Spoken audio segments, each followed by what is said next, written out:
Now, all right, I'm live. Here we go, everybody. It's Joe with Joe Knows Crypto is here, and I'm just want to give you an update on what I think's going on with Bitcoin and the price and everything. So, one thing that you'll notice is the Fear and Greed Index. About 3 weeks ago, greed was about 88%, right? The people with money and who own the exchanges and who are buying and selling and trading don't like to see the greed that high. They want to see it more between 50, no higher than 70%. When they see that, they know if the market goes down, that they're going to squeeze a lot of people out who have leveraged positions, right? People who are going long on Bitcoin who think it's going to go up to 100,000. That's the first thing. Second, guys, the halving is tomorrow. Now, some people are saying that this is a buy the rumor, sell the news event. No way, guys. No way. No way. I'm telling you. So, if you don't know what the halving is, it's the daily supply of Bitcoin that's created gets cut in half. So every day Bitcoin is mined and created, and every day 900 are made. It goes down to 450 after tomorrow. Once the halving takes place, happens every 4 years. Now, anyone who thinks that there is not demand for Bitcoin right now is out of their mind. Hong Kong just passed their ETF on Monday. By the time they get up and running, I'd say, they have to tell their traders on the floor and everything, and the people that they're going to call, what they're going to say, give them a little training, get them up to speed, up to par on everything, right? So that might take, a week or two, but this is going to snowball. So right now, what you've had in the last 3 days, you've had 3 ETFs in America selling Bitcoin. And that's simply because they have to hold Bitcoin depending on how many buyers they have. So when people are buying Bitcoin, the ETFs have to buy Bitcoin. If people are selling the ETFs, then the ETFs are going to sell their Bitcoin. So since there's a little fear in the market right now, people are selling their Bitcoin, the ETFs are selling, bringing the price down. But what happens once that reverses? Once that greed comes back and the people start buying Bitcoin in these ETFs are going to have to start buying. The supply that's produced every day is now cut in half. You still have Mr. 100 buying 100 Bitcoin at a shot, doing it 3, 4, 7, 8 times a day. You're going to have these ETFs buying back in. The supply is cut. You're going to have Hong Kong ETFs start buying Bitcoin. Then you're going to see the greed start to go up. Then you're going to see retail getting back into it. And you're going to see all these people who doubted Bitcoin, who said, oh, look at it, it's going down again. Oh, I don't trust it.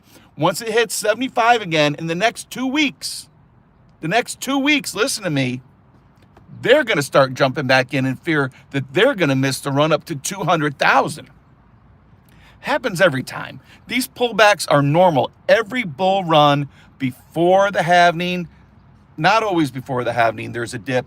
After the halving, there's a little dip, and then there is just like a hockey stick up. Guys, if in the next month and a half from today, Bitcoin isn't at an all-time high again, I won't make another crypto video ever again. I actually think it's going to happen in less than 2 weeks. But give me a month and a half.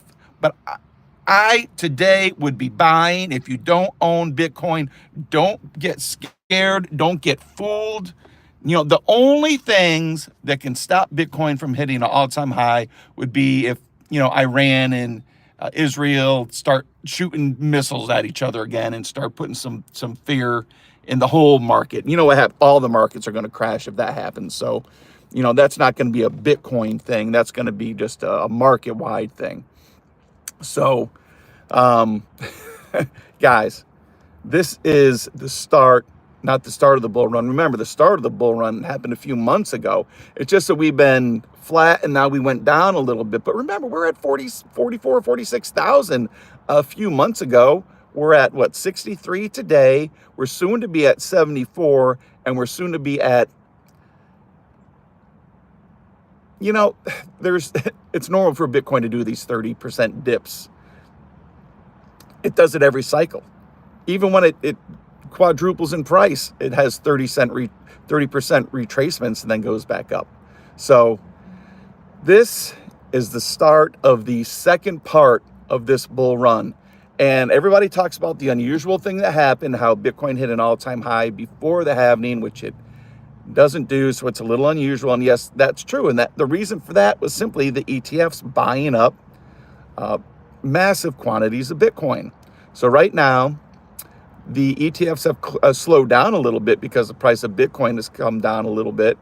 And but once that changes, it's all going to snowball again. If they thought that the supply was tight a month ago, what's going to happen here in the next day when it gets cut in half? I don't believe that the miners have a whole bunch of Bitcoin either. I believe that they've been selling it to the ETFs all along the run up as well, because from what I understand, Bitcoin was very scarce and very hard to get. And the ETFs do not want to buy it on the open market and drive the price up unnecessarily. They'd rather buy it from miners and exchanges. And I want to tell you what I think happened with Bitcoin in this whole thing. I think BlackRock actually timed this whole thing perfectly. I think that they were, hear me out now, this is going to be a conspiracy theory, but here's what I think happened. I think BlackRock knows everything, right? They're the largest corporation in the entire world. Their GDP is bigger than most countries in the world. They've got people everywhere. They know everything. They've got top people, not just people, top people everywhere. They know everything. They knew when, or even had something to do with the release of the Mt. Gox crypto. They, I think, were in cahoots with the Sam Bankman-Fried exchange buying up that crypto. And I think they planned it to have all that crypto released right when they were getting ready to buy. Just too many coincidences that happen. I think they also run the SEC. So the SEC is out there suing everybody to get their crypto or to get money. And as soon as they get their crypto, like Gemini's, what happens? They sell it, and who buys it? BlackRock. That's 3 coincidences. How many coincidences do you need? What else did the SEC do? They sued Binance for billions of dollars. What are they going to do with that billions of dollars? You know, BlackRock's getting it somehow, and they're buying Bitcoin with it. It's just too many things that lined up right before the halving, 2 months before the halving, because BlackRock knew once the halving happened, their shot at getting a whole bunch of Bitcoin at a cheap price was going to be really impossible. So they timed it, and they're trying to squeeze every last little bit of Bitcoin out, every little piece of juice they can out of all you scared MFers out there who are selling your Bitcoin and selling your ETFs. And they're just gobbling it up. And watch what happens in the next 2 weeks. I'm telling you, it might even start tomorrow. But normally there is a dip after the ETF that lasts about a week or so. But after that, if it even happens, which I don't think it's going to happen, because I think the miners are very low on Bitcoin. And they normally, what happens after that halving, they sell a bunch of Bitcoin and the price comes down. I don't think that's going to happen this time. But guys, what are we at here? We're at almost 10 minutes. I wanted to make this video today, and I'm going to keep on making them, and I'm going to keep on spitting the truth here about BlackRock and all their plans and why they want to own everything. And this is it, guys. If you are worried about crypto, worried about Bitcoin, don't. Oh, here's another thing. What you should be doing. Bitcoin is going to be the leader. Now, of course, there's going to be altcoins that are going to do some very good things, right? The ones that I'm personally, none of this is financial advice. You know, I'm not a financial planner, so I can't legally give financial advice. But the ones, since this dip is here and it's a chance to get some good altcoins cheap as well, anything tied to Bitcoin is going to do spectacular, because Bitcoin is going to rocket. So you got Stacks. Stacks is cheap right now. I mean, it was up to almost $4. I think it's below 230 or something. Now, I don't know what I didn't check it today. Stacks is a good one that I would get into, that I do own. Ordi is one that you should own. Qdom is one that you should own for sure. Those three. There's another one I think it's called 1,000 Sats. Could be good as well. I don't own that one, but I do own the other three. Why? Because I think Bitcoin is about to take off. And because of that, all those that are tied to Bitcoin in some way are going to take off, but they might do even better because they're altcoins. So they might, if Bitcoin goes up, 10%, they might go up 20% in a day, or 15% or 18%, something like that.